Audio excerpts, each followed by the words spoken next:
So that's it? What, we some kind of suicide squad? This is Katana. She's got my back. She can cut all you in half with one sword stroke, just like mowing the lawn.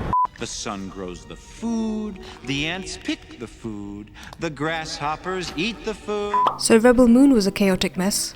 It actually starts off quite promising as we are introduced into a peaceful colony of farmers who live on the edge of the galaxy. Their peace is soon threatened by an army who want to take all of their food stock and have 10 weeks to prepare all of their grain. The main lead, Cora, now has to find and recruit warriors across the galaxy to fight the army, and that's when everything falls apart.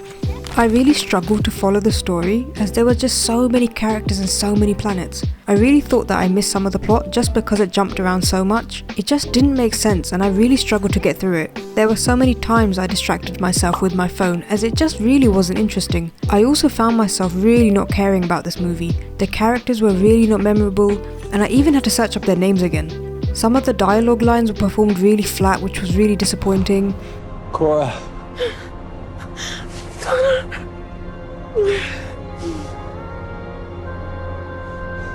So sorry. You can do it. There were so many ideas mashed together, which really does make me think that it has to be written by AI, as it took elements from Star Wars, The Matrix, Suicide Squad, and even Bug's Life. They also added weird characters just for the sake of it, but they didn't fit into this world that was created. Like, who is this Spider-Woman? Why is she here now? Rebel Moon is over 2 hours long and is such a convoluted film. The excessive use of slow motion quickly becomes tiring and most of the time it doesn't even make sense when it is used. It feels that it was added just for the sake of it and doesn't add anything to the narrative of the story.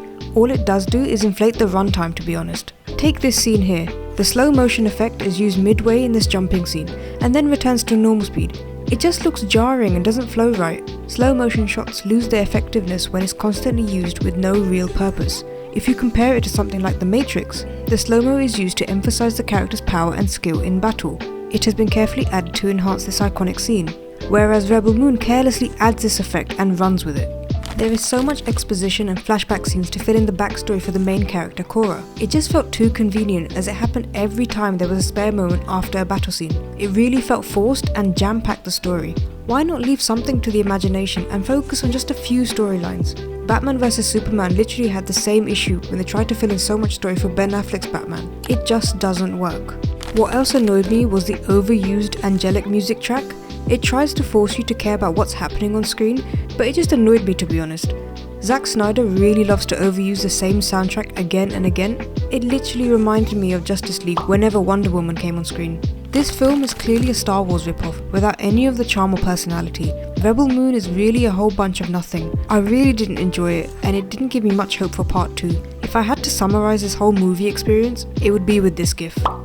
Have you seen Rebel Moon yet? Let me know all of your thoughts and opinions in the comment sections below.